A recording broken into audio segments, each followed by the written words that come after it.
கருணாநிதி எப்பேற்பட்டவரு, அண்ணா அறிஞர் அண்ணா எப்படிப்பட்டவரு, இவர் எப்படி. நான் என்னுடைய வயசு 85 ஆகுதுடா. இந்த 85ல எவன் சும்மா பொம்பளைக்கு பஸ்ஸுக்கு டிக்கெட் இல்லாம கொடுத்துவேன். அந்த ஆளு முக ஸ்டாலின் தான். எங்க அண்ணன் அண்ணன் மகன்டா.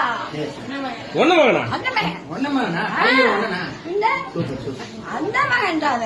ஆனா நல்ல மனுஷன் தான், நல்ல பையன். அந்த ஆளு ஒரு காலத்துல என்ன இது இருக்குல்ல, என்ன வானவில் ஒரு நாடகம் எழுதுனேன். உனக்கு தெரியாது, நீ சின்ன பிறக்கவே இல்லை. அப்ப என்ன, அப்ப எனக்கு அது அந்த நாடகம் தான் ரொம்ப உயிரா பாப்பேன்.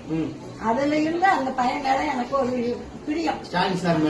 ஆமா, உண்மைதான். இருந்தேன் இப்ப இல்லடா. என்ன துணியெல்லாம் நேரமே போகாது இல்ல. அப்ப இந்த அந்த நாடகத்தை பார்க்காம என்ன நாடகம் வானவில் கேட்டுப்பார். ஆமா ஜாமி போடல அப்படி பண்ணவன் நானு. நல்ல பையன், ஒழுக்கம் உள்ள பையன். என்ன அவன் மகனை நடிச்சு விட்டது தப்பு. அது நடிச்சேன், எல்லா வருஷம் நடிச்சேன். எனக்கு பிடிக்கல. அப்படியே ஒண்ணும் இல்லையா. அப்புறம் வேற ஒண்ணும் கிடையாது. நல்ல ஒரு குடும்பம் எல்லாம். அடுத்தது இப்ப யார் வருவா? அடுத்தது யார் ஜெயிப்பா தமிழ்நாட்டுக்கு? முக ஸ்டாலின் தான். ஸ்டாலின் தான். மாற்றமே இல்லை. மாற்றமே இல்லை. ஆமா, நீ வந்து அவர் நல்லது பண்ணுவாரா? நல்லதான் செஞ்சிட்டு இருக்கிறேன் இது வரைக்கும்.